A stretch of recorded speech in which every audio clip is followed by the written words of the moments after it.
কিছুদিন আগে আমি আমার ইউটিউব চ্যানেলে আমার স্যামসাং ট্যাব A9 এর আনবক্সিং ভিডিওটা আপলোড করেছিলাম। আজকে আমি আমার এই ট্যাব A9 এর জন্য একটা স্ক্রিন গার্ড অর্ডার করেছি। দেখো স্ক্রিন গার্ডটা খুব দরকার হয়, কারণ এটার ডিসপ্লেটা IPS ডিসপ্লে, আর একটুতেই স্ক্র্যাচ এসে যাবে। তাই জন্য স্ক্রিন গার্ডটা আমি ফ্লিপকার্ট থেকে অর্ডার করেছিলাম মাত্র 250 টাকা। দেখো স্ক্রিন গার্ডটা লাগানো খুব খুব সিম্পল। প্রথমে আমি ব্যাক কভারটা খুলে নিয়েছিলাম, তারপরে একটু স্যানিটাইজার তুলোয় লাগিয়ে ভালো করে স্ক্রিনটা মুছে নিয়েছিলাম যাতে স্ক্রিনের উপর কোনো ধুলো না থাকে।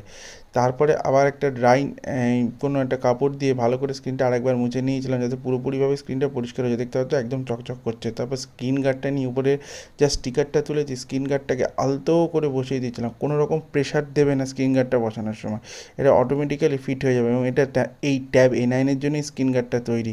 দেখতে পাচ্ছ কি সুন্দর করে সেট হয়ে গেল। তাহলে আমার ট্যাবটা পুরো কমপ্লিট হয়ে গেল, এবং ট্যাবের স্ক্রিনে আর স্ক্র্যাচ পড়ার কোনো ভয় থাকলো না। এবার আমি নিশ্চিন্তে ট্যাবটা ইউজ করতে পারবো। দেখতে পাচ্ছ বোঝাই যাচ্ছে না যে উপরে একটা স্ক্রিন গার্ড লাগানো আছে।